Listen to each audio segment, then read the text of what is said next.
hapon, ako po si Ruth Cabal. Pasadahan na natin ang mga rumaratsadang balita dito sa Frontline Express. Pinarangalan ng Armed Forces of the Philippines o AFP ang sundalong naputulan ng daliri matapos ang resupply mission na hinarang ng puwersa ng China. Giit ng AFP na hindi armado ang mga sundalo ng Pilipinas pero sa pilitan pa rin tinangay ng Chinese Coast Guard ang mga armas. Para bigyan tayo ng update, nasa frontline ng balitang yan si Brian Castillo. Brian, ano ba ang sinabi ng mga opisyal dyan? Lumipad ngayong araw papuntang Western Command sa Puerto Princesa, Palawan, si Armed Forces Chief of Staff General Romeo Downey Jr. Kasunod yan ang nangyaring resupply mission sa Ayungin Shoal, sinasabing pinakatensyonado at pinakamadala kumpara sa mga nagdaang mission. Binisita sa ospital at ginawa rin ng Wounded Personnel Medal si General Downey, si Seaman First Class Underwater Operator Jeffrey Facundo. Siya ang tauhan ng Navy na naputulan ng daliri matapos ang ginawang agresibong kilos ng Chinese Coast Guard habang nagsasagawa ang AFP ng resupply mission. Hindi personal na nagkwento si Facundo sa nangyari sa kanya.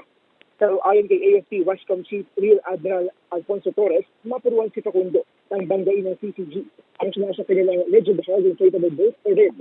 Sa kabila na nangyari, nananatili raw siyang high morale at handang muling ma-deploy sa Rore o lupang kasi mga katulad ng misyon basta may order. Sa kauna-una naging pagkakataon, kinumpirma ng AFP ang naging dirian ng Pilipinas sa China sa Ayungin Shoal nitong Lunes. Ayon sa Westcom, tinuyod ng mga dineploy ng CCG vessels ang rubber base ng Pilipinas.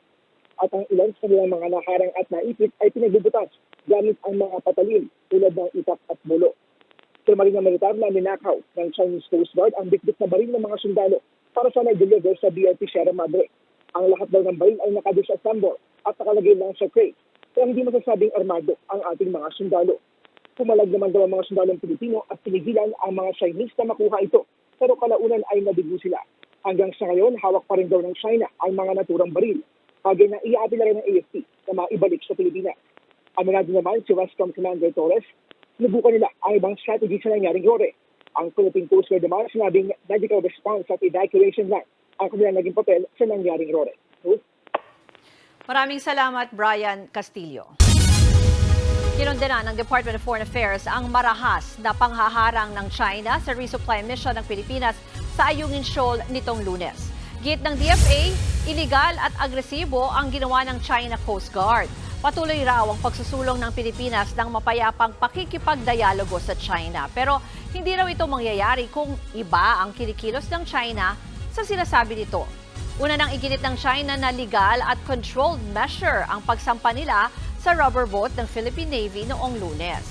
Pero kinastigo na rin ito ng US Defense Department. Tinawag nilang pambubuyo ang ginawa ng China na maaari raw magpalala sa tensyon sa rehiyon. Nilinaw ni dating Pangulong Rodrigo Duterte na wala siyang balak patalsikin si Pangulong Bongbong Marcos. Kasunod po yan ng ilang prayer rallies na inoorganisa ng kanyang mga taga-suporta.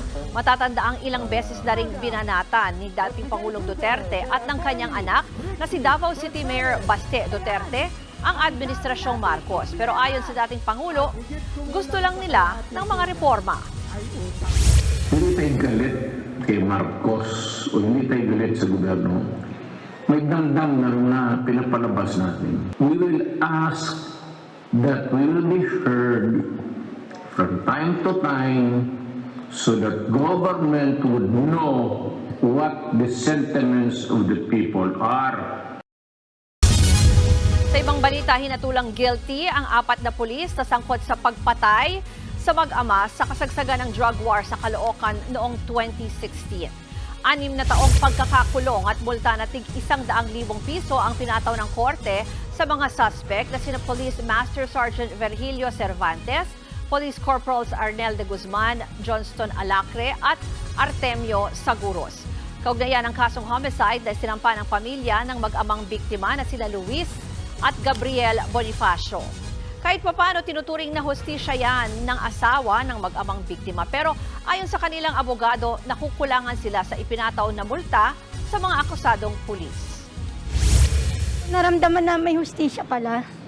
At ito rin yung daan na patuloy ko ipaglalaban yung mag-ama ko.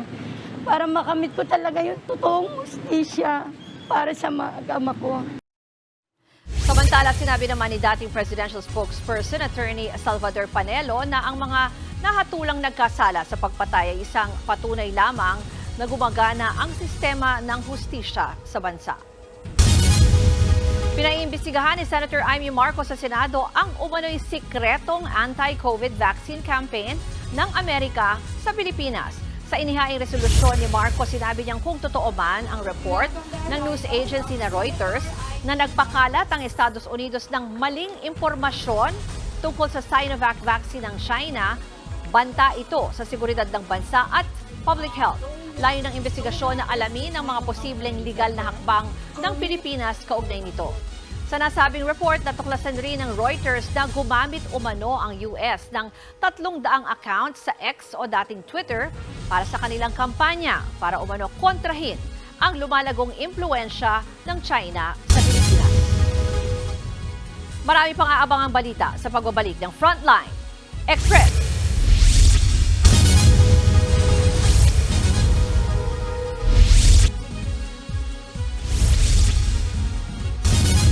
Mariing itinanggi ng kampo ni suspended Mayor Alice Go na siya ang babae na nasa kopya ng passport na ipinakita ni Senator Sherwin Gatchalian. Makikita rito ang isang babae na bukod sa kahawig ng alkalde ay kapilyido rin. Ang pangalan ng babae, Guo Huaping, na pinanganak sa China noong August 31, 1990. Ang nakarehistrong ina ni Guo Huaping sa visa application ay isang Lin Wenyi. Si Lin Wenyi ang noon pang tinuturong ina ni Mayor Go pero nauna nang itinanggi ito ng alkalde.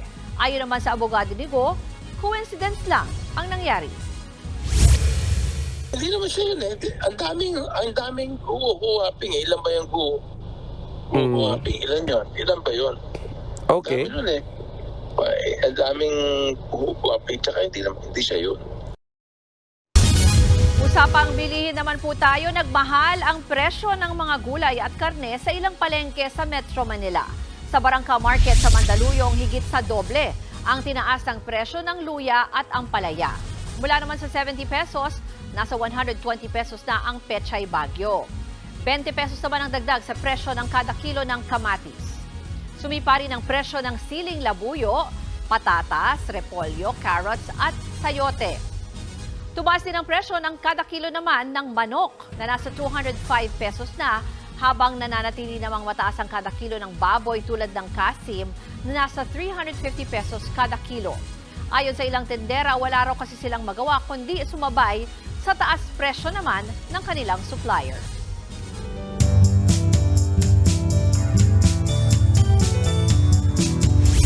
Ang kabaong ay karaniwang konektado sa kamatayan at kalungkutan, pero para sa isang bagong graduate mula sa Aklan, buhay at kasiyahan ang sinisimbolo niyan. Pinili ni Mike Raz Navarrete na gawin ang kanyang nakakata-cute na graduation photoshoot sa tabi at pati na sa loob mismo ng isang kabaong. Kwento niya, ito ay tribute sa kanyang mga magulang. Nagtrabaho kasi sila sa iba't ibang funeral parlor o punerarya. Ang kita nila mula rito, siya namang nagtusto sa pag-aaral ni Mike at mga kapatid.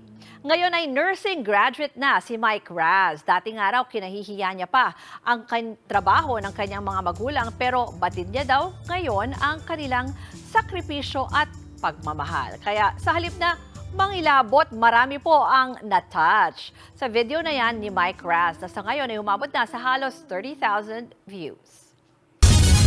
Narito naman ang mga balitang dapat niyong abangan sa Frontline Pilipinas. Viral video, kuting, pinapakain umano sa ahas sa isang private zoo sa Masbate City Government, pinaiimbestigahan na yan.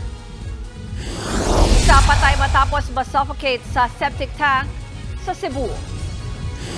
At sa Frontline News Abroad, mahigit 2,500 estudyante sa Peru, biktima umano ng lagpas isang dekadang sexual abuse. Ang may kagagawan, kanila mismong mga guro. Yan ang mabilis sa pasada ng mga balitang dapat niyong malaman. Ako po si Ruth Cabal. Magandang hapon.